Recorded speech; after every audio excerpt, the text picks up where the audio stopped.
இப்போ நாம் கிளிக்பேங்க் அப்படிங்கிற வெப்சைட்டை பற்றி பார்க்க போகிறோம். நீங்கள் ஒரு சில பேர் கேள்விப்பட்டிருக்கலாம் கிளிக்பேங்க்னா என்னன்னு, நிறைய பேர்த்துக்கு தெரியாமல் கூட இருக்கலாம். கிளிக்பேங்க்னா என்னன்னா அது ஒரு மார்க்கெட் பிளேஸ் அப்படின்னு சொல்லுவாங்க. அதாவது யாராவது கிட்ட அவங்க கிட்ட விற்கிறதுக்கு ஏதாவது பொருள் இருந்தால் அதை கொண்டு வந்து கிளிக்பேங்க்கில் கொடுப்பாங்க, இல்லாட்டி கிளிக்பேங்க் வெப்சைட்டில் போடுவாங்க. நாம் என்ன பண்ணலாம் அப்படின்னா அவங்க போட்ட அந்த பொருளை நாம் ப்ரமோட் பண்ணி விற்று தரலாம்.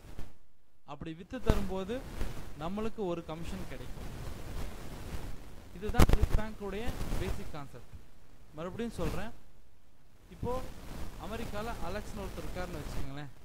அவர்கிட்ட விற்கிறதுக்கு ஏதோ ஒரு பொருள் இருக்குது, அது இ-புக்கோ இல்லை சாஃப்ட்வேரோ வேறு என்னவா வேணா இருக்கலாம். இப்போ அவர் போய் எல்லாத்துக்கிட்டையும் இது வேணுமான்னு கேட்டு விற்க முடியாது இல்லையா? ஸோ என்ன பண்ணுவார், கிளிக்பேங்க்கிட்ட கொடுத்துருவார். இந்த பொருளை நான் உங்ககிட்ட விற்று தரேன், இந்த பொருளை நான் உங்ககிட்ட தரேன், இந்த பொருள் விற்றா எனக்கு இவ்வளோ காசு கொடுங்கன்னு சொல்லி கிளிக்பேங்க்கிட்ட கொடுத்துருவார். அப்படி அவர் கிளிக்பேங்க்கிட்ட கொடுக்கும்போது நாம் என்ன பண்ணலாம், நீங்கள் நம்ம எல்லாமே சேர்ந்து அலெக்ஸுடைய பொருள் எடுத்து ப்ரொமோட் பண்ணி சேல்ஸ் பண்ணி கொடுக்குறோம்.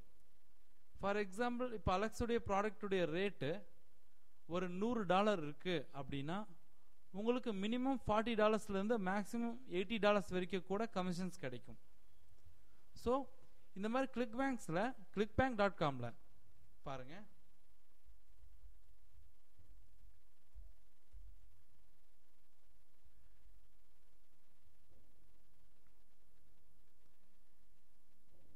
இதுதான் clickbank.com. இந்த மாதிரி clickbank.comல மற்றவங்களுடைய பொருளை நீங்கள் ப்ரமோட் பண்ணி தரது மூலமாக நல்லா ஏர்ன் பண்ண முடியும். இதெல்லாம் பண்ணுறதுக்கு நீங்கள் என்னென்ன பண்ணணும் அப்படிங்கிறத வரப்போகிற வீடியோக்களில் 1 by 1 பார்க்கலாம். தேங்க்யூ.